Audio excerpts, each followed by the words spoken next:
Early on April 22, 1943, Allied artillery in Tunisia bombarded the German and Italian defenses that protected the last bastion of Axis forces in North Africa.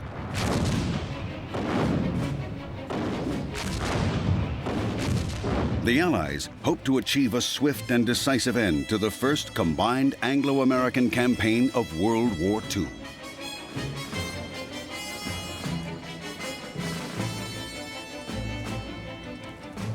Half a million Allied troops expected to destroy a combined German and Italian force of 300,000. The ensuing battles were fought across Tunisia's treacherous mountainous terrain.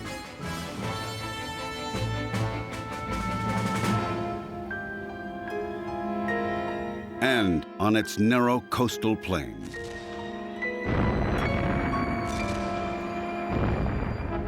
The offensive was the climax of a campaign that stretched from the Suez Canal to the Atlantic Ocean. It would pit two commanders with very different characters against one another.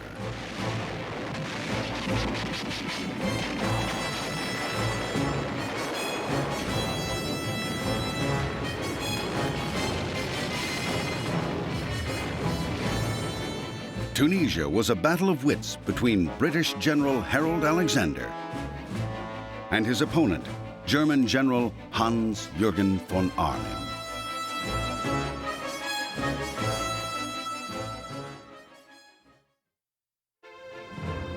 After the United States entered World War II in December 1941, President Franklin Roosevelt and British Prime Minister Winston Churchill agreed that Germany must be defeated before Japan. The American and British military met to determine the best way to do this. They agreed to clear North Africa of Axis forces before invading Nazi-held mainland Europe.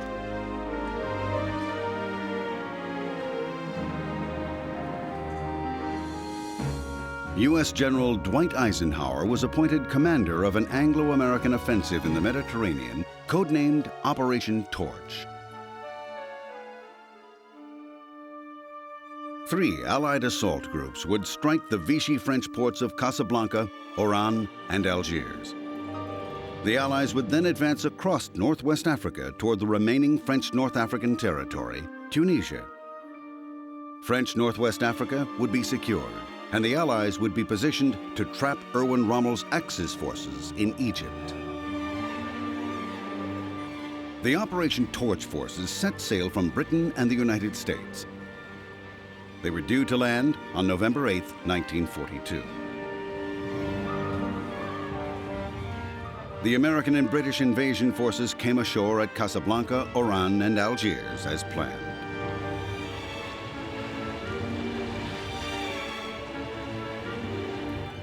Within 3 days, all Vichy French opposition had been overcome.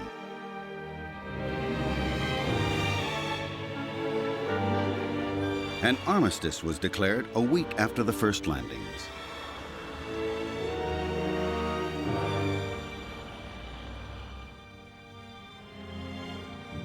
In response to the Torch landings, the Axis began to fly troops into Tunisia.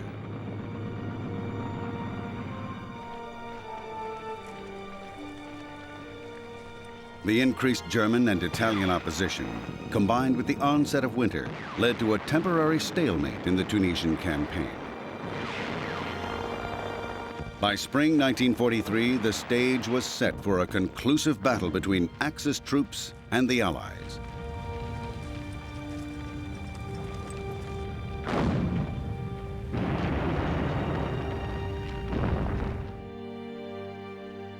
For British General Harold Alexander and Hans-Jürgen von Arnim, Tunisia would be a pivotal battle in their military careers.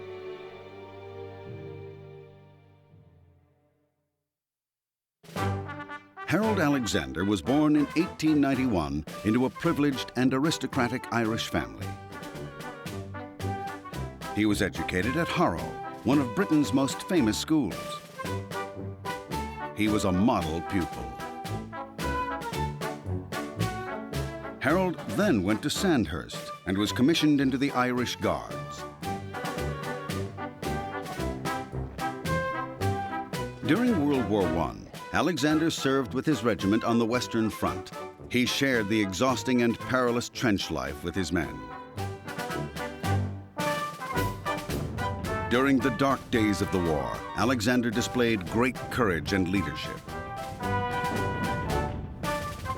He was wounded no less than 3 times. He was decorated for bravery and at 27 rose to command a brigade of guards.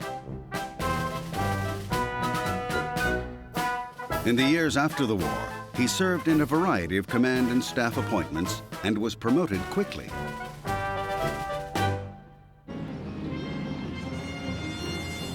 During the German invasion of France in May 1940, Alexander commanded a corps that defended the perimeter of Dunkirk.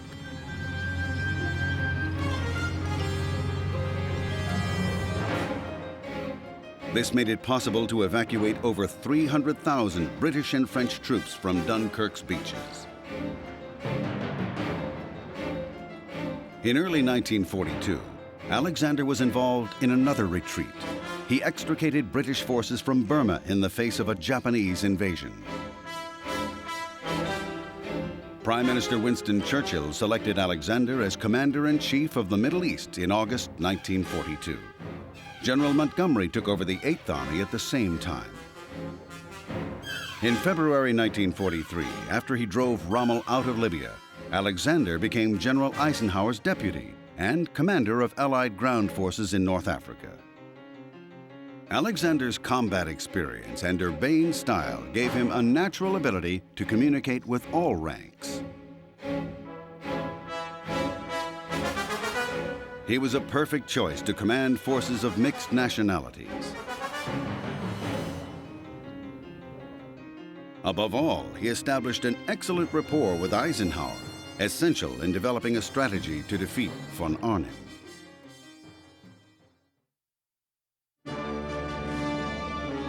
Born in 1889, Hans von Arnim was also from an aristocratic family. He joined the elite Prussian Foot Guards at age 19. His regiment was one of the first to go to war in August 1914. Von Arnim's courage throughout World War I earned him the command of a battalion by mid-1916.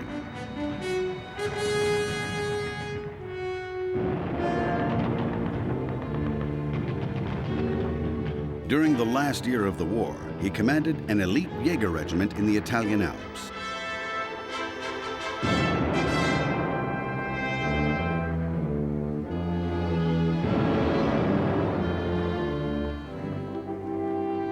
After World War I, von Arnim served on the staff of Army headquarters in Berlin, as well as with troops. He rose steadily through the ranks. At the beginning of World War II, in October 1940, he was given command of the 17th Panzer Division.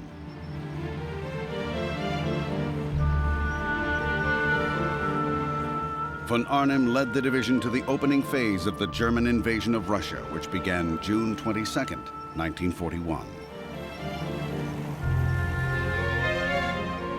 But 4 days into the offensive, he was seriously wounded during a surprise Russian counterattack.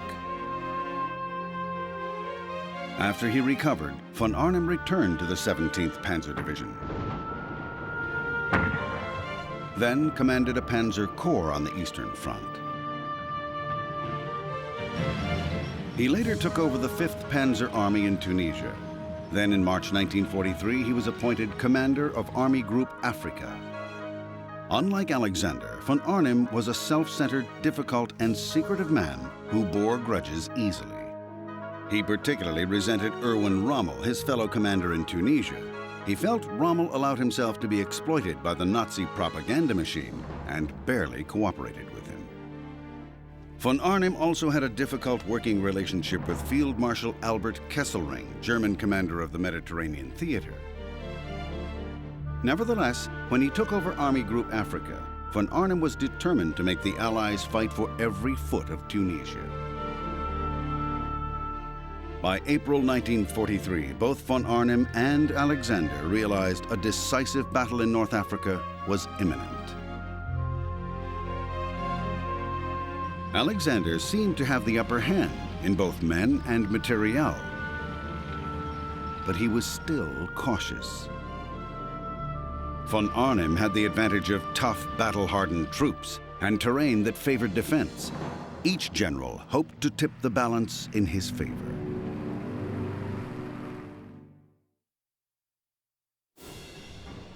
Among the Axis planes sent to Tunisia after Operation Torch was the massive Me-323 Gigant transport, capable of carrying the largest payloads of the war.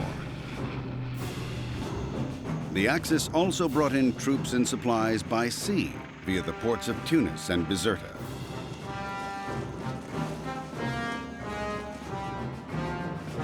The Allies principally used the port of Algiers, but the further east they advanced, the longer their supply lines became.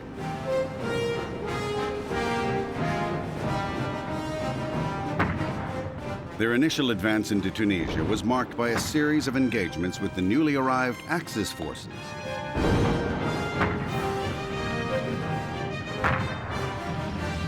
Even so, Allied ground forces managed to press within 20 miles of Tunis. But Axis resistance was so fierce that the Allies had to pull back. The onset of the Tunisian winter hampered both sides, but it particularly threatened Allied supply lines. In addition, the Allied air forces, which had used grass landing strips, were handicapped by mud.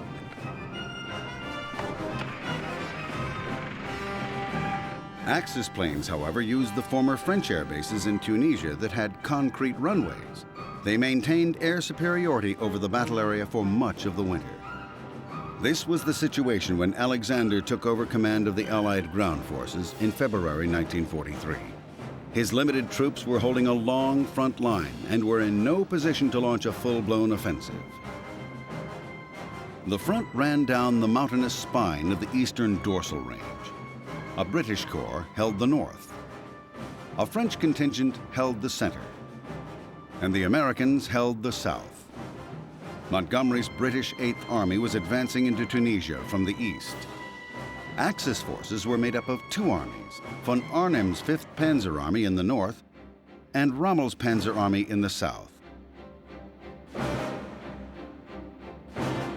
British General Kenneth Anderson's 1st Army contained the Allied forces in western Tunisia.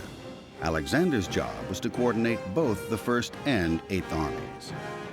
His command was called the 18th Army Group. On the Axis side, Rommel was convinced he should take advantage of the thinly stretched Allied 1st Army and cut off its communications with Algiers.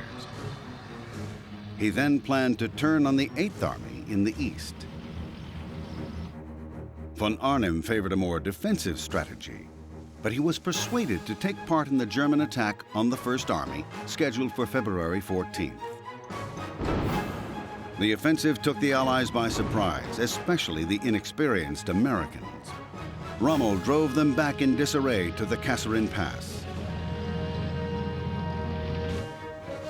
He captured hundreds of prisoners and was poised to achieve a decisive breakthrough.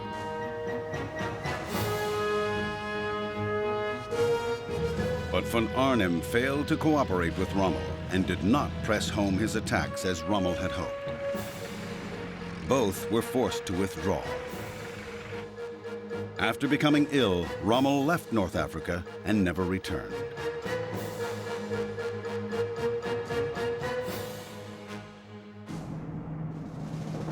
A new Axis command was formed, Army Group Africa. Von Arnim was put in charge of it. He recognized that the Allied forces opposing him were growing in strength. So now he went on the defensive. In the aftermath of Kasserine, Harold Alexander accepted that the Allied 1st Army was not yet ready to launch a major attack. Instead, he gave Montgomery and the desert veterans of the 8th Army the chance to strike the decisive blow from the east. They had been pursuing Rommel's Panzer Army Africa since El Alamein. Montgomery repulsed an Axis attack at Medellin in mid-February and then faced the enemy-held Merith line.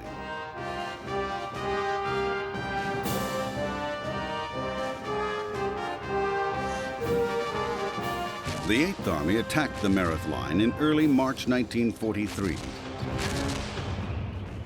But the seasoned veterans of the 8th did not overrun the line until Montgomery found a way to outflank the position.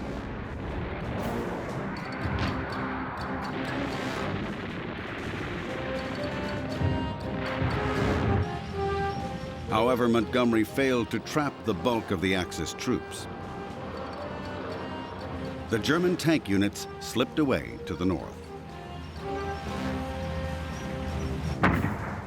Meanwhile, the American forces in the south, commanded by General George Patton, broke through into southwest Tunisia.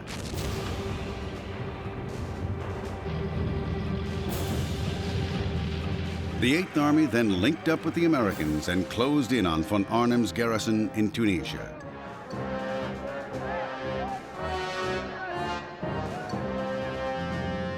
Montgomery continued to advance northward along the narrow coastal plain until he came up against a solid Axis defense system at Wadi al-Karit.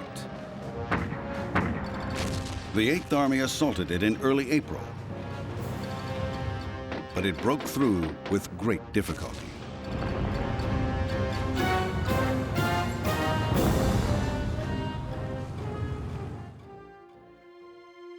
By mid-April 1943, Roosevelt and Churchill were pressuring Eisenhower and Alexander to defeat the Axis forces in Tunisia. They wanted this newly forged alliance to succeed in its first major campaign. In contrast, Hitler was almost totally fixed on the unfolding events on the Eastern Front. His only order for von Arnim was that his men stand and fight to the last round and to the last man. Alexander realized that Montgomery's advance had run out of momentum. He now changed his plans to decisively defeat von Arnim. He knew he had to take into account Tunisia's terrain, which was difficult for his tanks in particular. The high ground formed natural bottlenecks in the hills, which favored the defender.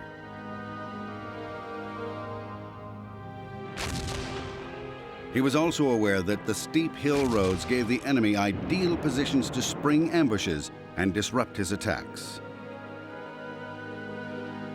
Even so, Alexander's trump card was the number of forces that he had to fight General von Arnim's Army Group Africa.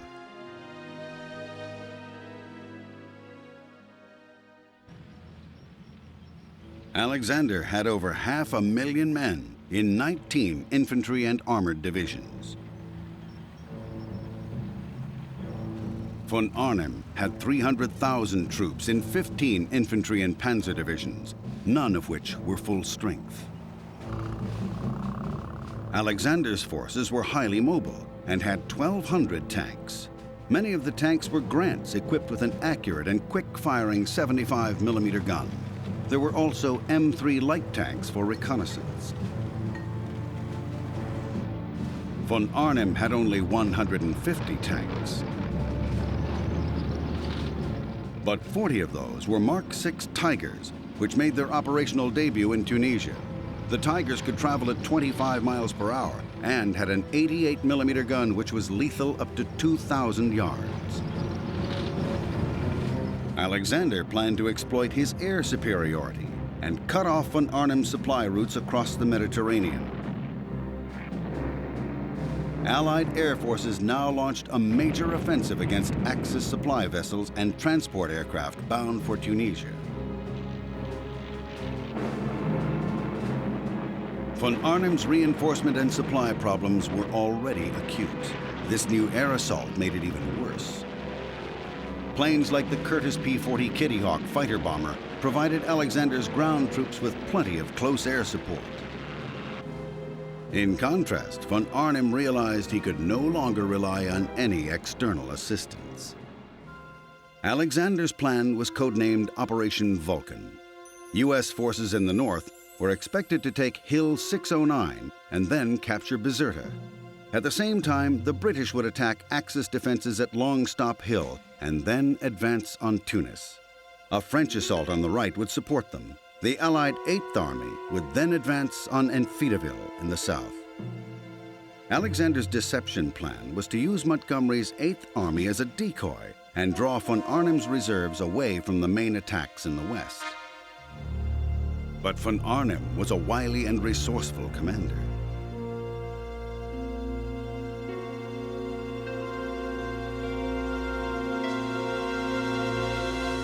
He intended to exploit the defensive advantages and natural obstacles of the Tunisian terrain. He would use his tanks and other mobile forces to carry out swift and devastating counterattacks.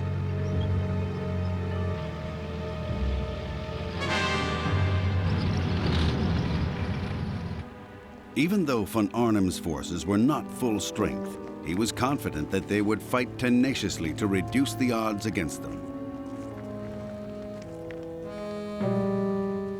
The Allied and Axis troops would soon be engaged in a fierce and decisive battle. Both commanders knew that the combat experience of their men would decide the forthcoming conflict.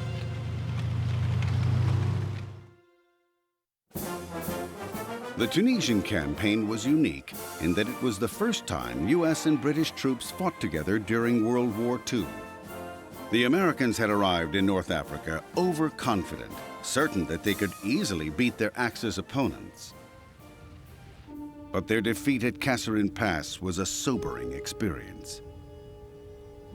It taught them to respect the skill of their Axis opponents. General Eisenhower appointed the charismatic General George Patton to whip the U.S. troops into shape. Patton was the ideal choice. His rejuvenated troops soon cleared southwest Tunisia. When Patton left to prepare for the intended invasion of Sicily, Eisenhower gave his transformed U.S. forces to General Omar Bradley. By mid-April 1943, the GIs were learning fast and had regained their confidence.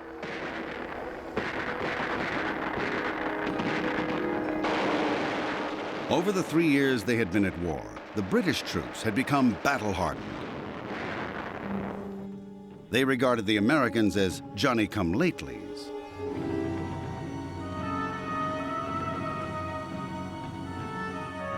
But they were also envious of the quality and quantity of U.S. weapons, equipment, and resources.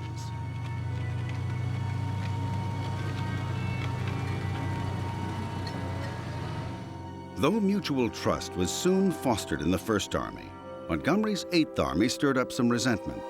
The Desert Rats had developed their own style. Toughened by 3 years in the desert, they looked down on the inexperienced First Army, which did things by the book. The French, bewildered by Operation Torch, had become willing allies. They were determined to restore their country's former glory.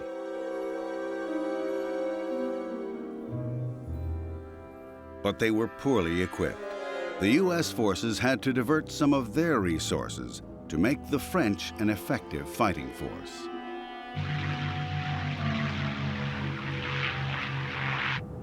The stalemate in the winter of '42 played an important part in forging a common bond between the Allied troops. Together, they struggled with the cold, wet, and muddy conditions which resembled trench life in World War I.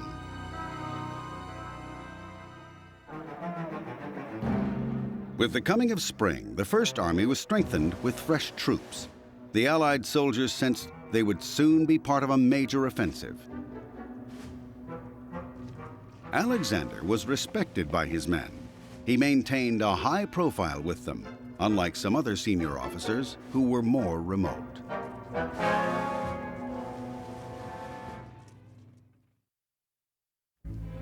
On the other side, the Germans and Italians reflected a mix of experiences and nationalities, and had been fighting together longer than the Allies. Despite the poor prospects for the Axis troops in the spring of 1943, the German soldiers were professional and tough.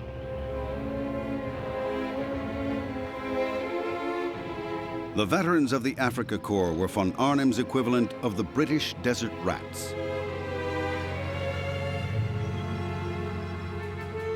The newer German arrivals in North Africa were the elite and highly professional parachute troops of the Hermann Goering Division. Many were veterans of Norway, Holland, the Balkans, and Crete. Others honed their skills as combat soldiers during the initial clashes in Tunisia.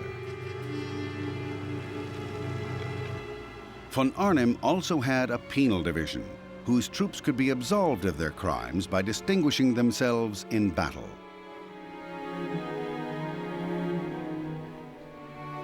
Many of the Italian soldiers in von Arnim's force were also well drilled, had seen combat, and were determined to fight.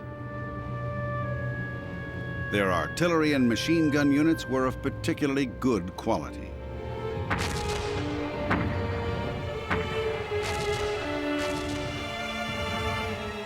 Von Arnim acknowledged that he was fortunate to have a large number of troops with battle experience. They would be tough opponents for Alexander's less seasoned men. Their performance to date had been remarkable, given the mounting losses, stress, and fatigue caused by endless harassment from the air and ground.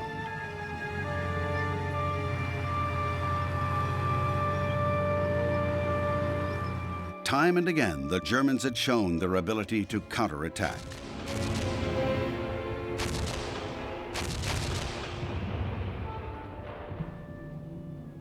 Now, the final battle for the imposing, harsh terrain of Tunisia was about to begin.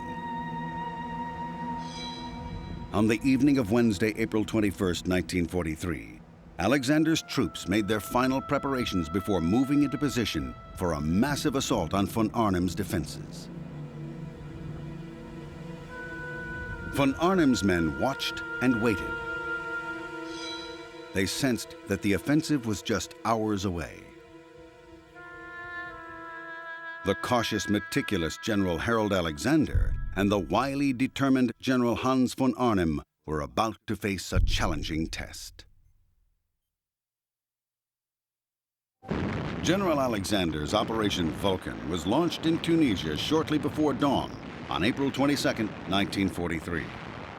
The ear-splitting crescendo of fire annihilated many of von Arnim's forward defenses. At daybreak, clouds from distant explosions seemed to confirm the worst. At first, it looked as though Alexander's Anglo-American offensive would overwhelm the German and Italian defenses.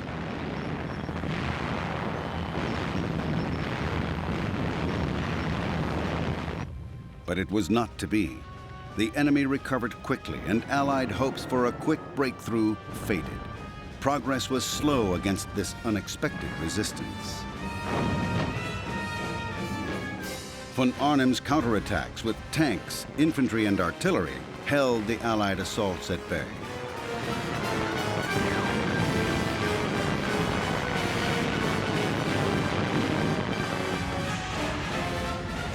His forces were immovable.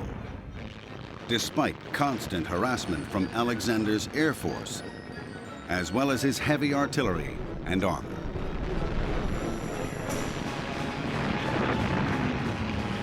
The success or failure of Alexander's troops depended on their individual assaults.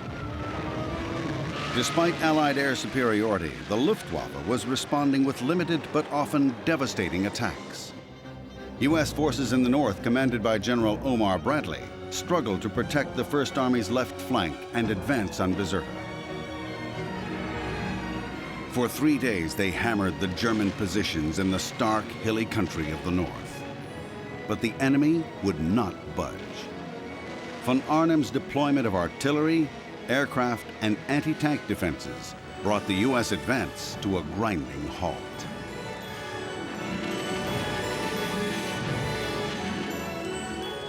American casualties began to mount rapidly.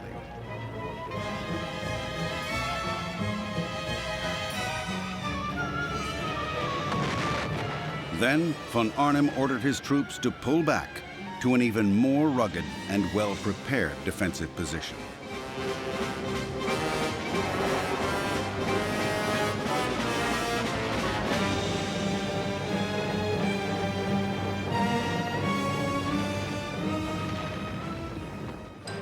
Hill 609 was key to the German defenses in the north. It was defended by the tough Penal Division, which had nothing to lose and everything to gain by staying put.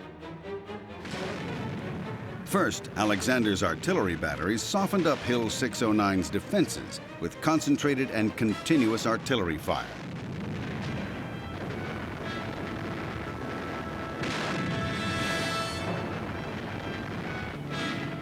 This began a desperate seesaw struggle that lasted 5 days and nights.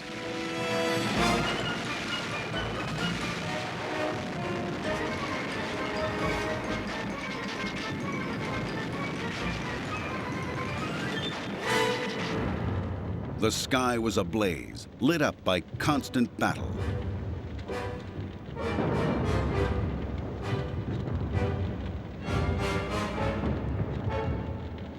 At last, the Americans took Hill 609.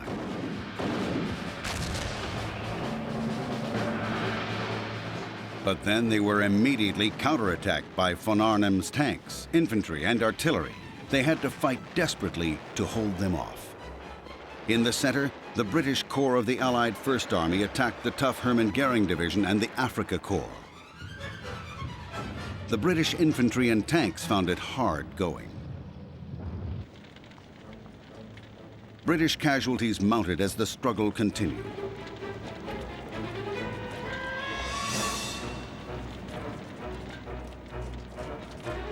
But Alexander's men were determined to make progress and pressed toward their objectives. The Allied artillery continued to pound the main German positions relentlessly.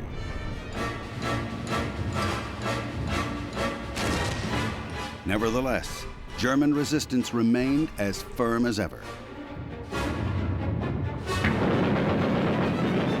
Alexander's tanks and self-propelled guns could not pierce the German artillery and anti-tank screens.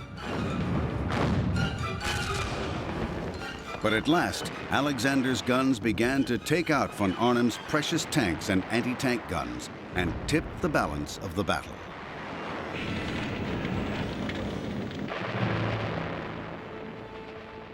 South of the Americans on Hill 609, the British now faced Longstop Hill, the scene of bitter fighting in the early months of the campaign. There were 12 days of intense fighting before von Arnim's defenders yielded.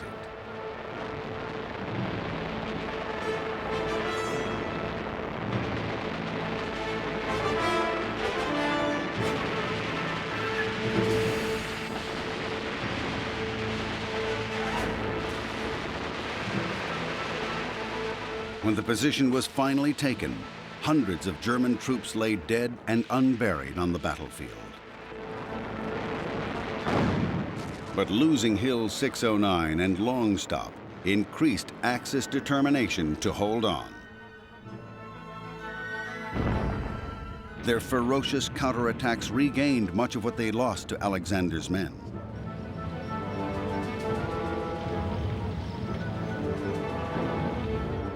By the end of April, Alexander realized his offensive had lost its momentum.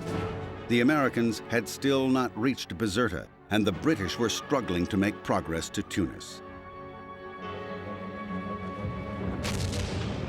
Von Arnim had faced the larger Allied force and believed he had frustrated Allied plans.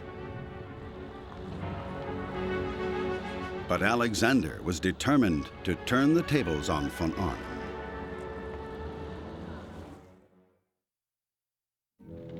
By the end of April 1943, General Alexander's Allied forces were battered and struggling to break von Arnim's Axis defenses in Tunisia. Montgomery had tried to penetrate the Axis line at Enfidaville, but had been repulsed. Undeterred, Montgomery was determined to try again. He demanded reinforcements from the First Army. But Alexander was convinced that the West held the key. He ordered Montgomery to transfer his most experienced armored and infantry formations northwest to reinforce the Allied First Army. The new offensive was codenamed Strike. It called for the U.S. Second Corps to attack once more in the north, and British forces to attack in the center. The French and British Eighth Army would stop von Arnim's forces in the south and east.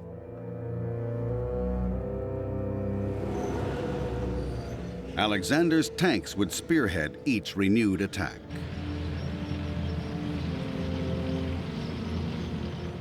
The Americans had to break through the remaining mountains and advance along the coastal plain to Bizerta.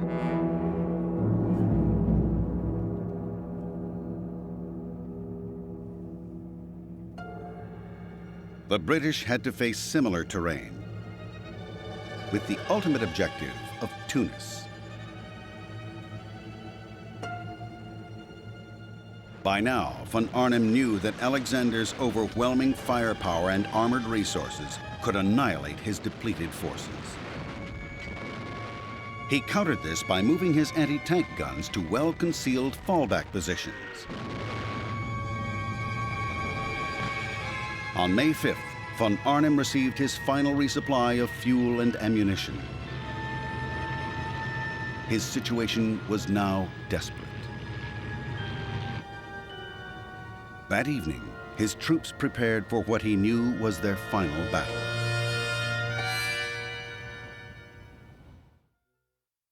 At 3 a.m. on May 6th, Operation Strike hit home. In one small sector, 16,500 shells landed in 2 hours. A complete German regiment was cut to pieces. As the barrage continued, Alexander's men advanced in the darkness. Von Arnim's depleted tank forces were suffering heavy losses from Allied anti-tank guns.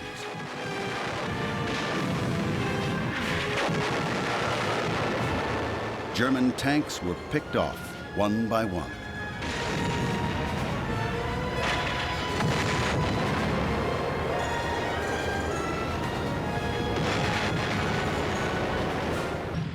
As they knocked out enemy positions, Allied troops began to sense a victory.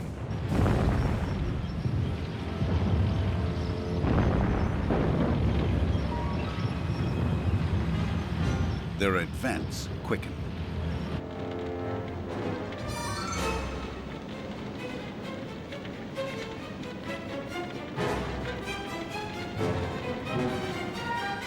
Remnants of von Arnim's forces fought rearguard actions.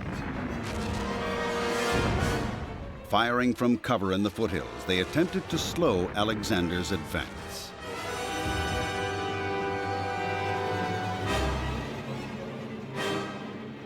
But Alexander's tank units withdrew behind cover. Cooperation between Allied air and ground forces neutralized the enemy.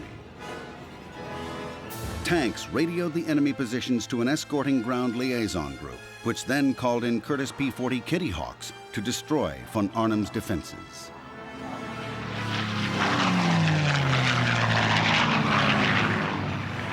Allied close air support had finally caught up with the Germans.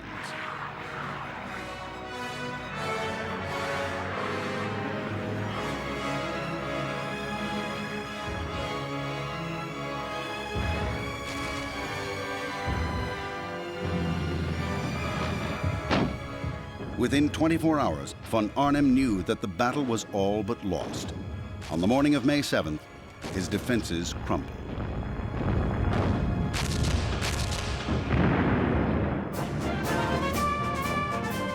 The British raced for Tunis and were greeted by the local inhabitants.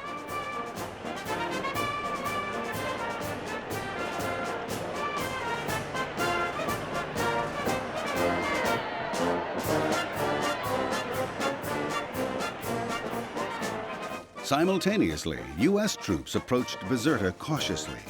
They were soon given the same welcome as their British allies.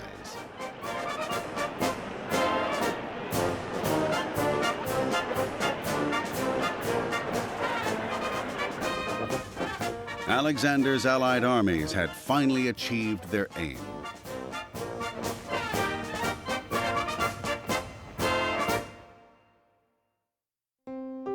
The Allied victory in Tunisia was costly. Alexander's forces had sustained 80,000 casualties during the 6-month campaign. For von Arnim, it was a disaster.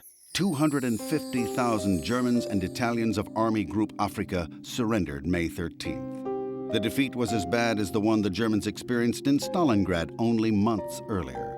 From then on, the Axis was on the defensive. The prisoners of war included von Arnim himself. Alexander's multinational forces celebrated.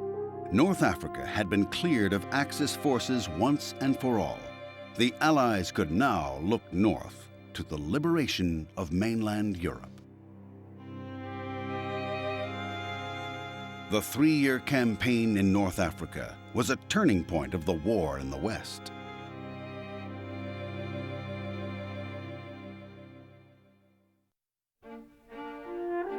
After Tunisia, General Alexander became Commander-in-Chief of the 15th Army Group in Italy.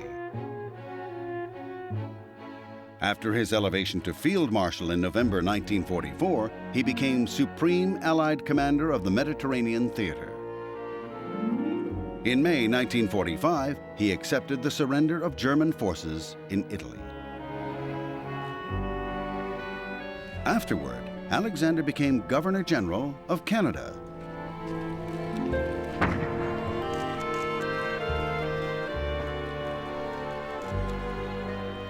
From 1952 to 1954, he served as Britain's Minister of Defense. He also became honorary colonel of his parent regiment, the Irish Guards. He was named Earl Alexander of Tunis in January 1952 and enjoyed his retirement with family until he died in 1969.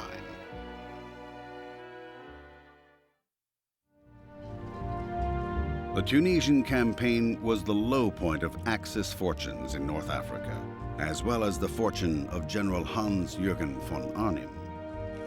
His war was over after May 1943. He languished in detention until 1947. Unlike Alexander, he vanished into virtual obscurity. He was given a military pension by the West German government in 1949 and lived quietly until his death in 1962. The Tunisian campaign had been a test of will for both commanders and their troops. They struggled with the difficult terrain and had to control and coordinate multinational forces.